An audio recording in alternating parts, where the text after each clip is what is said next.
Uh, what makes you feel safe in your neighborhood?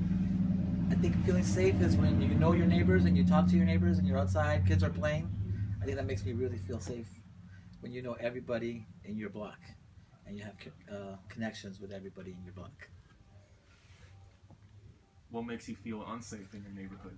I think I feel unsafe if there's like a helicopter flying overhead or there's a cop car coming by and there's just something bad about how they treat people. And I just feel unsafe myself. And I know there's a lot of police brutality going around, so that's just a major part of whenever I see a cop rolling through my neighborhood, it just like makes puts me on edge. How do you feel about police officers in Santana?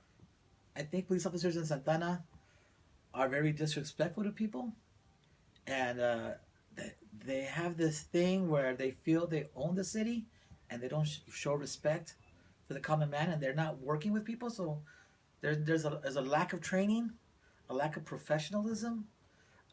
So we there's something we need to do to add some training to the police officers in Santana.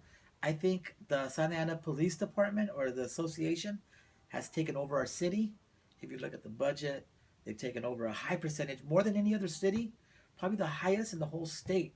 They take from the general budget. Plus, they take money on grants, and I think they just seem to be very political and about it's all about them making money.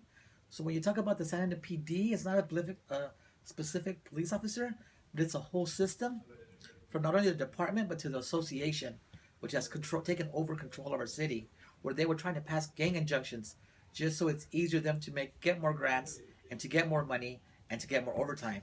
So they're doing these things not for the benefit of safety of the people, but for the benefit of their pockets. How do you think safety can be improved in your neighborhood?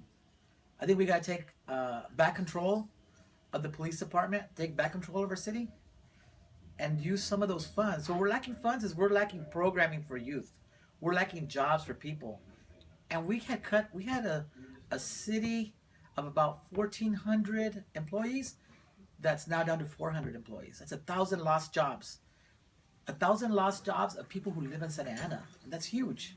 So we need to build more jobs for people. The jobs that are coming to California, they're not great jobs. So we got to build better jobs for people. When the police are taking those jobs by taking their money and moving out because they don't live here, right? They don't live in Santa Ana, so they're taking that all that money and moving out with it, and they're taking that money for themselves and not for the better, not an economic improvement of Santa Ana. So much is tied into the police department, and so much leaves with it, and so much potential leaves with it that we're not even looking at the potential that we could use to help our people that actually live here, and not the police department, which is just benefiting themselves.